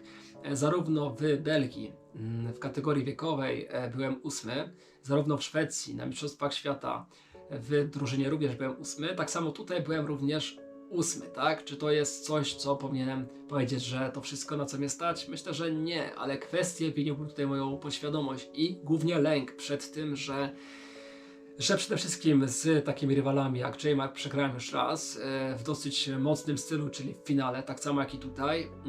Zarówno bracia Beckström byli zupełnie na innym poziomie, więc również trochę ten lęk się odzywał i nawet nie myślałem o tym świadomie podczas tego półfinału. That's what professional boxing is. You gotta be clever, you gotta be smart, and not get hit. When you're able to do this, you're a fighter. You're a scholar of boxing. Oh, give me that stuff. He's getting off. That hook the ball on side really hurt. A flurry of punches by Jose, and Rosen goes down. There. A terrific left hook drops more. Uppercut, and Marvis is hurt. Uruchomił się trochę stary schemat postępowania, czyli właśnie bardziej, że musisz coś udowodnić, aniżeli skup się na tym, co jest tu i teraz i na tym flow, nie? Więc ten cały stary schemat po prostu posypał cały mój start na tych mistrzostwach, więc w zupełności na pewnym etapie sportowym można powiedzieć, że trzeba wejść na kolejny level. Keep the head down when you come up with the age. Keep your head down. Yeah, I mean, it's not coming up, but starting to come up. To make it perfect. It's good, but it's not perfect. I don't succeed when I make a guy or help a guy become champion of the world. I succeed when I make that fellow become champion of the world and independent of me. Myślę, że kolejnym levelem u mnie będzie powrót do pracy nad podświadomością, czyli nad tym, żeby zmienić pewien schemat, który zarówno w rywalizacji na linie z najlepszymi tutaj w Polsce, czy zarówno z Jankiem, jak i Dawidem, czy w rywalizacji Mistrzostwa Świata z zawodnikami ze Stanów, czy z Filipin mnie tutaj sabotażuje. Na pewno będę chciał ponownie skupić się nie tylko na przygotowaniach, bo co z tego, że będę trenował cały rok, poświęcił wszystko na to, żeby wystartować i zdobyć swoje mistrzostwo, jeżeli podświadomość nie będzie zaakceptować w stanie, że faktu, że jestem w stanie przebić ten sufit i rzeczywiście nie jestem od kogoś gorszy, tylko o to, że mogę walczyć z kimś na równi, tak?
Trochę takie myślenie, ale je trzeba przełamać, więc na pewno po tych mistrzostwach takim czynnikiem, do której muszę wrócić, to jest oczywiście zmiana sposobu myślenia, zmiana schematów i praca bardzo mocno u korzeni. Także to na pewno takie wnioski wyciągnąłem z tej oto rywalizacji na 400 metrów i 100. Ale jakie są plusy tej sytuacji? No słuchajcie, bracia Bäckström, ten co wygrał, młodszy Luke jak i Kai, są aktualnie najlepsi na świecie sprinterzy na 100 i 400, na to wychodzi. Mają bardzo mocne umiejętności ninja, no i widać, że w tym kierunku trzeba pójść, czyli w taki typowy amerykański ninja. To samo sam Folsom pokazał w tej edycji Ninja Warrior, że no trzeba iść w te takie bardzo eksplozywne, techniczne, jakieś takie skoki, które powyższają nasz poziom polski. Chyba tylko Janek skacze podobne takie rzeczy, albo coś próbuje bardziej niż rzeczywiście, ale te chłopaki po prostu, no na raz, że są dużo młodsi, ale dwa, że mają właśnie taki to flow, więc to jest trochę jak wiecie, wyścig o to, że może się udać, a może się nie udać, nie? Mogę powiedzieć, że sobie jestem zadowolona, ale może też mogę nigdy też nie dobić do tego poziomu po raz kolejny, więc no tak o. Ale komu chciałem podziękować? Chciałem oczywiście podziękować Wam za kibicowanie, mimo że dałem ciała i to mocno.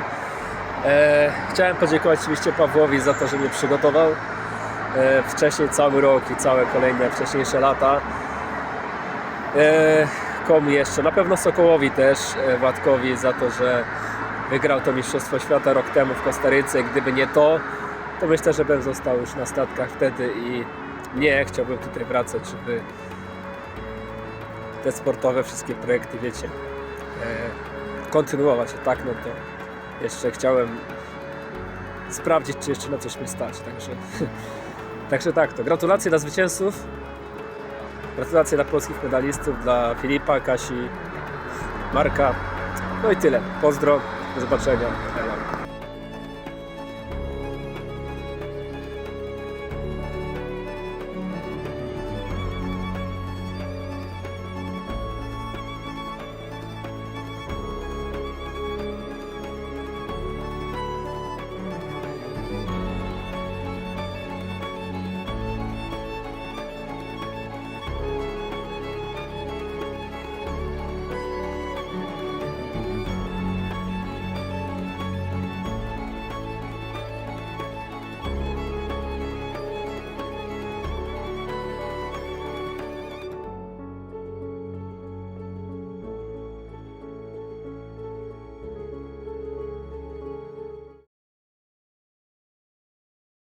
po tych mistrzostwach postanowiłem sobie oczywiście zresetować głowę i pozwiedzać, więc tutaj można powiedzieć, że odwiedziłem kilka atrakcji. Jednym z nich był Pałac Letni, czyli takie miejsce stacjonowania cesarzy chińskich, którzy na obrzeżach Pekina mieli swój pałac, nie? Ja tam pojechałem zobaczyć sobie właśnie ten pałac, pochodzić z lokalnymi ludźmi, tutaj poddychać chińskim powietrzem, popływać właśnie przez to jezioro łódką i po prostu pobyć czas sam ze sobą, żeby się naładować po tej występie w półfinałach, nie?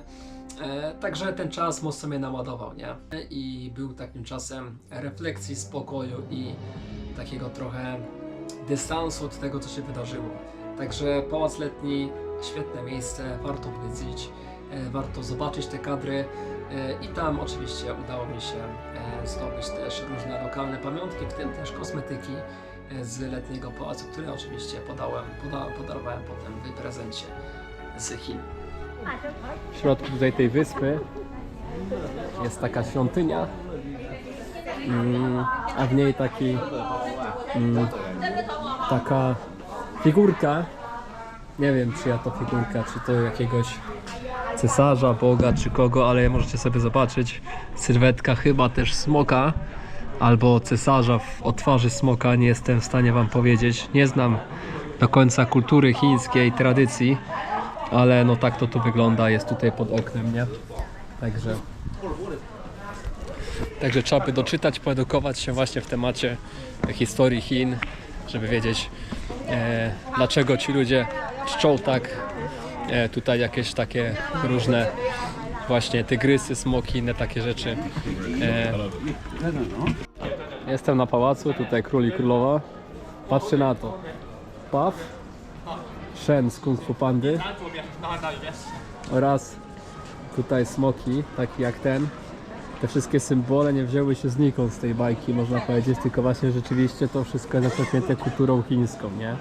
Że to rzeczywiście się przygotował. Tutaj państwo król i królowa pozują, a ja tam idę wyżej do góry.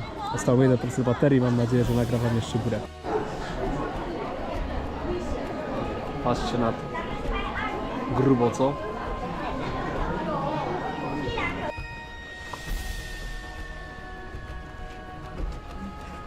Schody do góry jeszcze.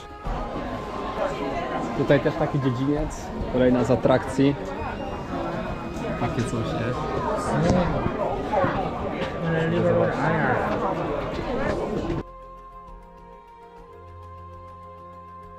Kolejnym miejscem tutaj, którym odwiedziłem, oczywiście był Mur Chiński. Tutaj w tej wyprawie towarzyszył mi właśnie Tomek, Marek, jak i Oskar.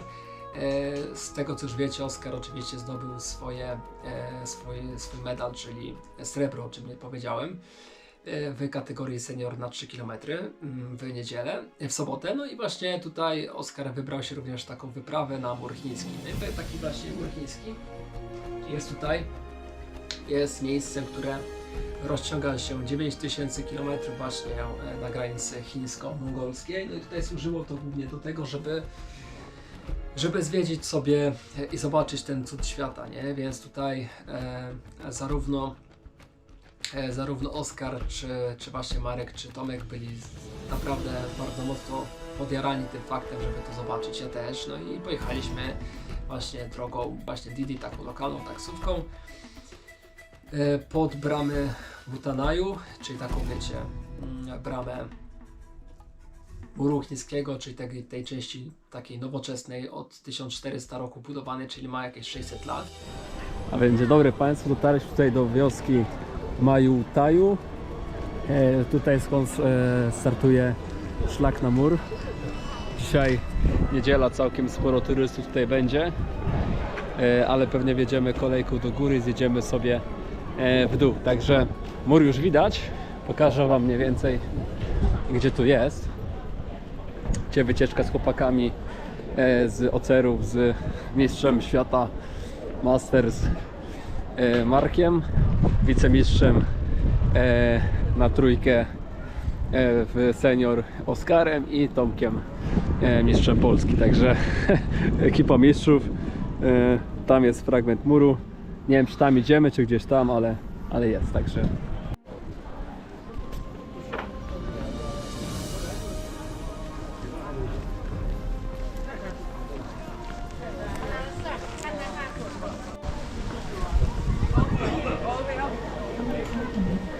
Także wchodzimy, Mutanaju, czas na kolejkę i jazda na mur, także pozdro. I tam była możliwość oczywiście zjechania ze szczytu tego muru właśnie na takim toboganie, czyli takie sanki.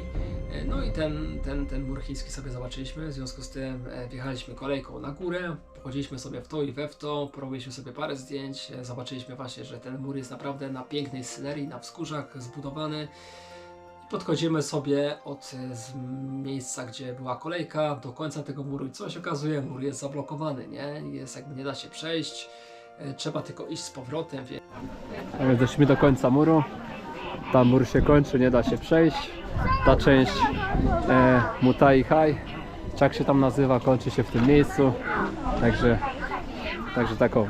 Więc chłopaki się stamtąd potem już zawinęli na kolejkę, a ja chciałem z powrotem zobaczyć drugi fragment muru, a raczej zobaczyć ten tobogan, gdzie to jest i zjechać stamtąd właśnie w taki sposób. No i musiałem przebiec sprintem na drugą stronę muru, znalazłem te sanki, no i stamtąd z tego szczytu zjechałem. Także spotkałem jeszcze wówczas jedną osobę, czyli takiego pisarza z Wielkiej Brytanii, który właśnie opowiedział mi o tym, że też jest w Chinach, pytał się co ja robię, więc ja mu powiedziałem w sumie,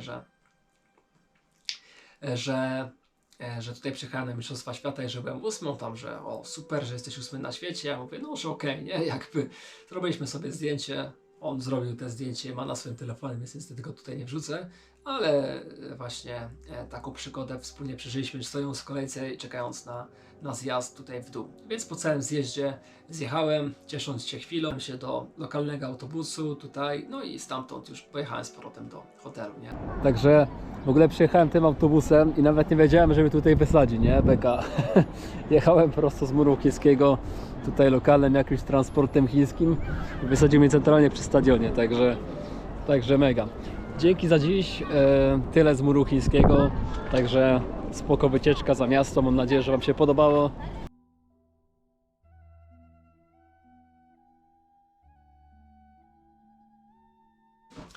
No więc ostatnim miejscem, które sobie zwiedziłem, to był plac Tiananmen i właśnie świątynia Lamy w Pekinie, czyli świątynia buddyjska. Wpierw może ten plac, więc plac Tiananmen. To był taki plac, który zaraz jest przy zakazanym mieście, więc żeby wejść w ogóle do tego miejsca, trzeba oczywiście zarezerwować sobie wcześniej bilet, a nie da się ich kupić w kasie. Więc oczywiście, jeżeli będziecie wybierali się na ten plac, to oczywiście zarezerwujcie sobie kilka dni wcześniej to miejsce, bo dla zakazanego miasta trzeba jeszcze wcześniej rezerwować, więc tam też jest dużo ciężej wejść, no i tam mi się niestety nie udało. Ale na ten plac, tak jak powiedziałem, zostałem przeszukany na różny możliwy sposób, wszedłem tam, no i oczywiście pokazał mi się piękny pałac z chińskich różnych demonstracji z tutaj cesarzem Mao, tak, czy tam prezydentem Mao. Jest i pałacyk, Chińczycy też pozują z flagami, nie tylko. Fajny tutaj smok po bramach, ten pan też całkiem spoko. Także taka ulica jest naokoło, samochody sobie jeżdżą.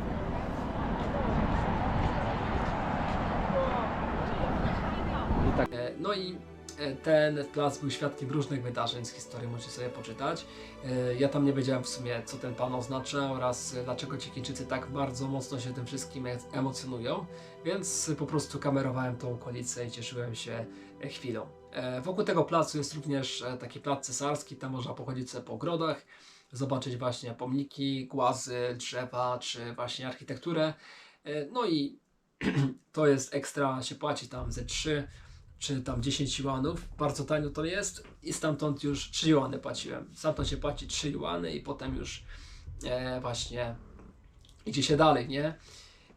No więc taki tournée zrobiłem sobie stamtąd, pod samym placem, znowu tak jak na murze chińskim, stanąłem sobie na rękach, za co oczywiście mnie nie aresztowali, co ciekawe to było, mimo że jest to kraj komunistyczny. No więc wróciłem sobie stamtąd, no i z placu Tiananmen, właśnie spod tego głównego miejsca wróciłem sobie i w okolicy spotkałem właśnie między innymi dziewczyny, które tutaj były przebrane za takie księżniczki czy królowe właśnie w kulturze chińskiej. Tam sobie oczywiście porobiłem parę fot. i nie za bardzo wiedziałem, o co chodzi. Prawdopodobnie jakaś moda, czy jakiś właśnie może specjalny czas w kinach, które one tam były, no i... Wracam sobie już z pałacu i z tego placu. Najlepsze jest to, że tutaj wszystkie dziewczyny są przebrane za królowe i księżniczki, także sporo tutaj takich dziewczyn robią sobie sesje zdjęciowe. Ciekawe to jest w sumie, nie wiem z czego to wynika, może z jakiejś tutaj inspiracji, tak czy inaczej spoko coś takiego poglądać, nie? Także tak to. Osoby spotykałem.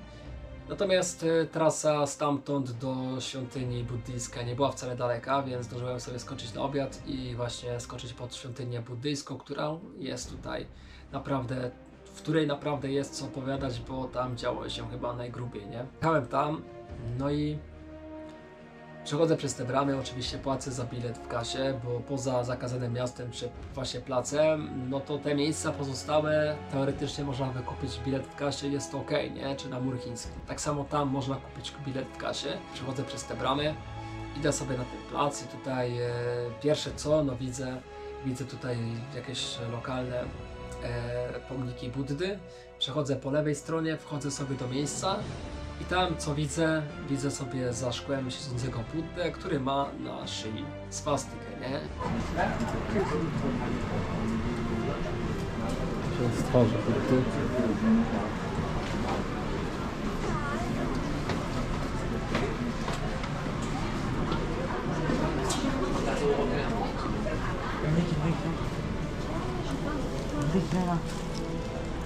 Patrzcie na to.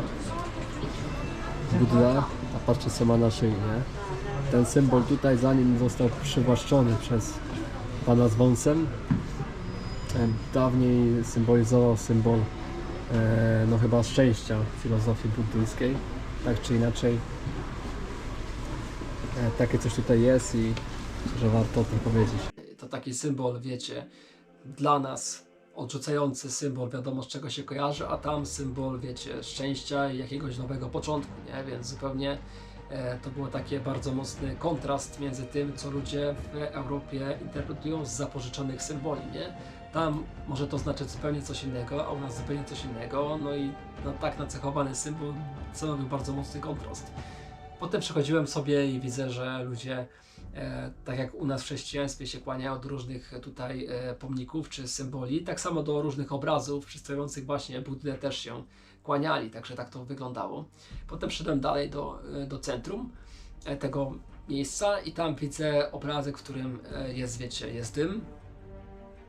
Jest dym z jakiegoś ogniska, ci ludzie biorą takie pałeczki, przykładają sobie normalnie do czoła, a następnie klękają sobie do tego miejsca i odmawiają jakąś modlitwę.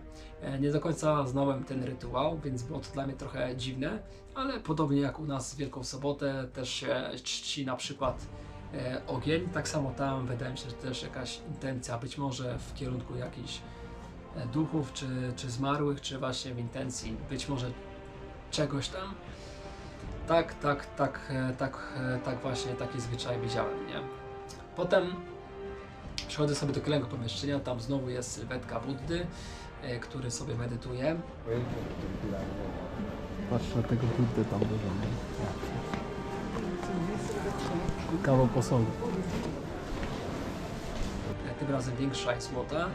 Idąc dalej, kolejny dym, kolejne te sytuacje.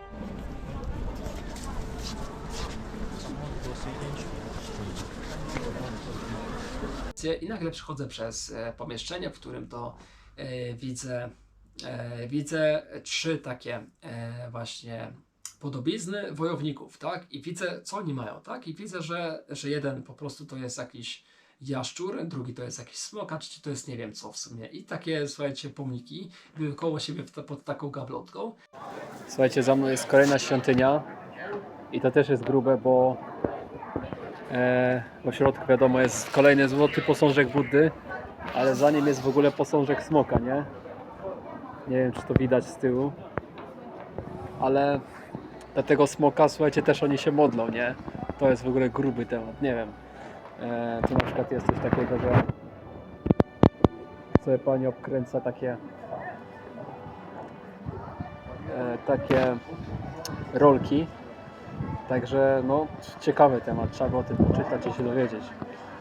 I oni też potrafili do takich pomników się modlić, tak? Także to było też bardzo dziwne, że po prostu podchodzili sobie do tego miejsca, klękali i wiecie, i coś tam mówili, nie? Więc to było dla mnie dla takiego, wiecie, agnostyka, który nie wierzy w takie rzeczy, totalnie dziwne, ale dla nich to było w zupełności normalne. Tak samo jak u nas przychodzi sobie i się, wiecie, modli do jakiegoś obrazu, tutaj czy Matki Boskiej, czy właśnie Jezusa, tak samo tam podchodzi się do takich obrazów czy pomników i właśnie też się tutaj odprawia jakieś modlitwy, więc okej, to były podobieństwa, ale tą różnicą było to, że właśnie dlaczego czci się właśnie tutaj takie rzeczy, takie stwory, no można powiedzieć, że to jest dla nich trochę kultura i religia. A więc jest ta świątynia tutaj po tej stronie znajduje się ten 28-metrowy posążek wielkiego Buddy, który jest jednym z większych tutaj w Chinach. Jeszcze mają podobno większe, leżące, stojące, ale w różnych lokalizacjach. Jest jednak w Pekinie chyba największy. Tak czy inaczej powstał w 1975 roku, czyli ma ponad 200 lat, 250. Tak czy inaczej tutaj, w tym miejscu, to co tu pani robi, no to się modli, ona chyba składa intencje 3 do Buddy o coś i jeżeli ten Budda, jak zauważyliście, trzyma kwiat lotosu, jeżeli trzyma kwiat lotosu i on się obróci, otworzy, czy coś takiego, to się wtedy ten Budda objawi. Tak czy inaczej, no to jest po prostu wierzenia, to jest religia, nie trzeba tego rozumieć, trzeba po prostu w to wierzyć, nie?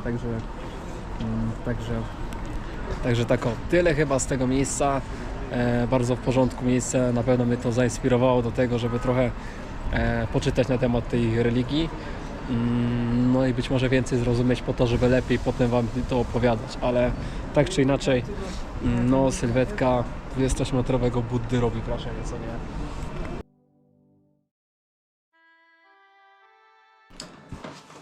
Także Shaolin niestety musiałem przełożyć na inny czas, chociaż bardzo żałowałem tej decyzji, że niestety nie mogłem tam pojechać teraz podczas tego wyjazdu i wam to pokazać. Miejsca, gdzie narodziło się Kung Fu.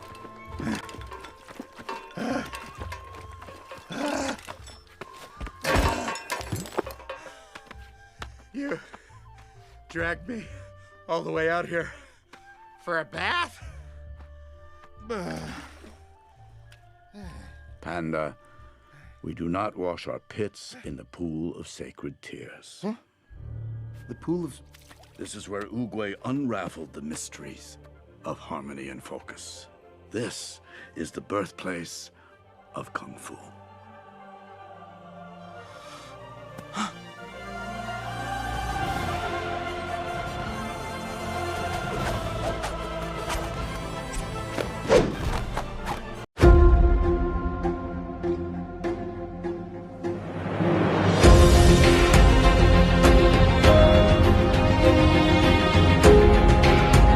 Właśnie to Kung Fu, a raczej Kung Fu Pandę, można powiedzieć, że to był taki element, gdzie rzeczywiście się znowu zmanifestował takie symbole w moim życiu i podczas tego wyjazdu, czyli tutaj zarówno jak i Harry Potter, jak i Władca Pierścieni, czy jakieś inne filmy, mam czasem takie rzeczy, że się nagle przebijają takie rzeczy w życiu codziennym u mnie. Tak samo tam rzeczywiście, wiecie, przyjeżdżam na Mistrzostwa Świata do Chin, jakby jeden z moich takich ulubionych bajek i co? No i trafiam na co? No przede wszystkim na przeciwnika w trzeciej części, czyli Kaja.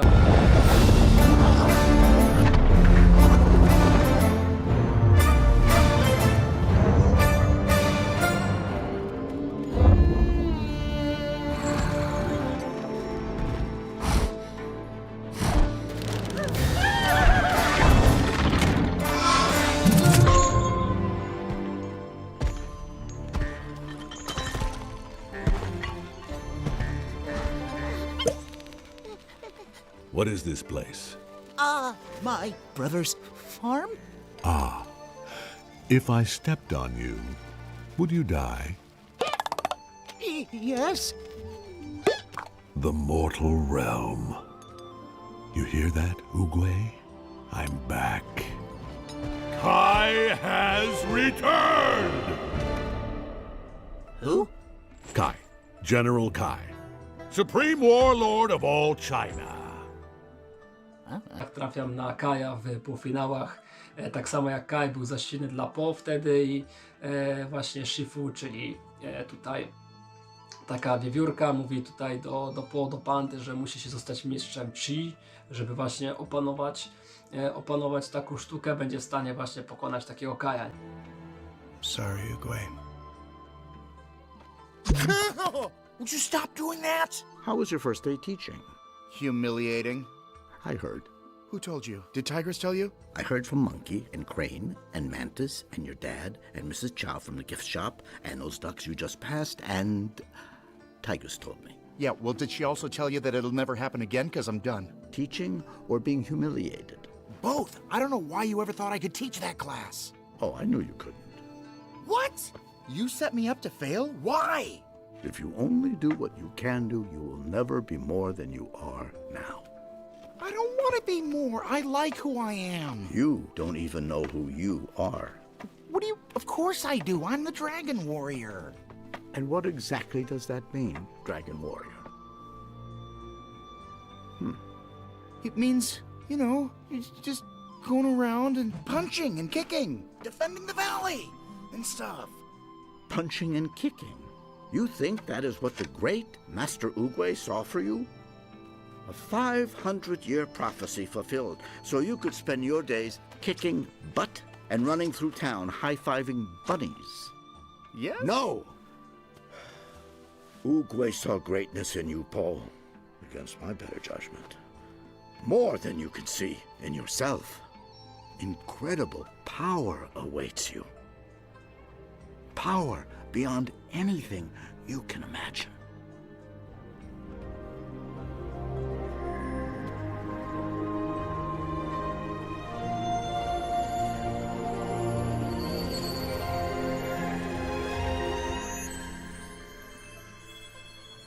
Whoa! What was that? That was Chi. Wow! Nie, więc trochę ten przeciwnik był dla mnie, można powiedzieć, za silny wtedy. Za mocno miał to flow. No i właśnie zostałem sprany. Tak czy inaczej, kolejna rzecz, wiecie, przychodzę do Pałacu Letniego, obserwuję sobie różne, wiecie, budynki i tak dalej, przychodzę sobie, tam co, oczywiście smok, no i co, paw, nie? Jestem na pałacu, tutaj król i królowa. Patrzcie na to. Paw, Shen z Kung Fu Pandy. Paw, biały paw, czy tam jakiś inny paw, symbol jakby królewski. Widzę go sobie, tak samo jak w drugiej części Kung Fu Pandy był paw o imieniu Shen.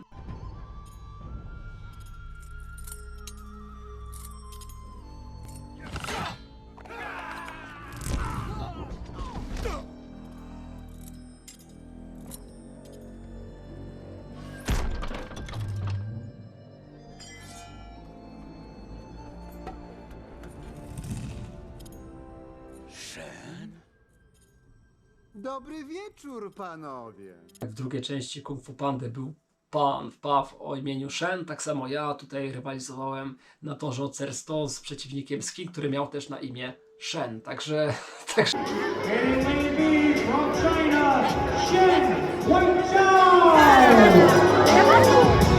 Tego nie planowałem, oczywiście to się zdarzyło. I oczywiście ten cały Shaolin, gdzie chciałem oczywiście zacząć taką jakby przygodę może w sercu bardziej, żeby coś zrobić, coś nowego, właśnie ten Shaolin, ten Kung Fu w tych, no to właśnie to musiałem odpuścić. Tak czy inaczej, na pewno tam jeszcze wrócę, może głównie z tym wyjazdem tam wam to pokażę, ale podczas tego to niestety będzie musiało poczekać jeszcze na przyszły rok, czy może na kolejne lata. No bo jest to oczywiście możliwe, można wykupić sobie taki obóz, tak.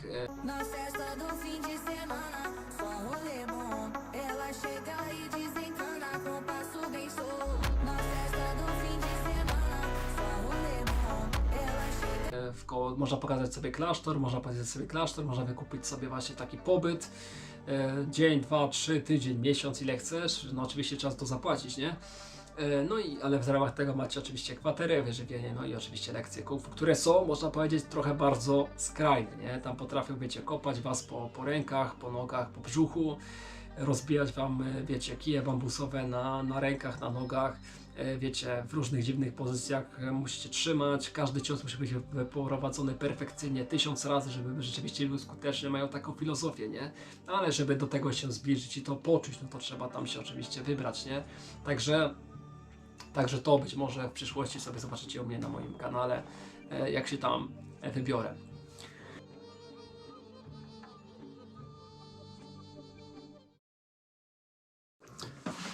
Także jakie są plany?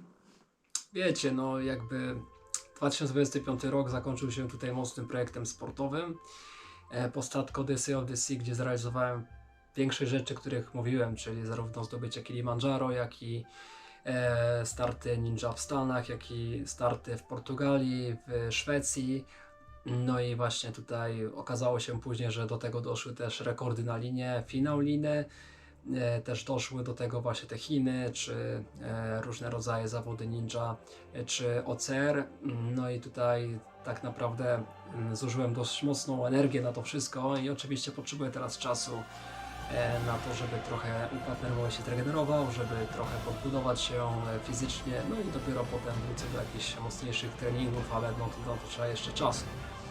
Także podróżniczo, tutaj można powiedzieć, że mur chiński zobaczony, jeden z 7 cudów świata nowoczesnego. Właśnie moja mama mi powiedziała przed wyjazdem tutaj do Chin, powiedziała mi, ciebie to jeszcze na Księżycu nie było, także...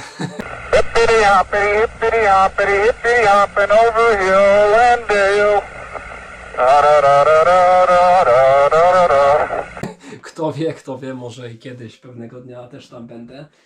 Tak czy inaczej, takie medale były w Chinach za udział w tym, bardzo ładna pamiątka, także warto tam pojechać nawet dla takiego medalu.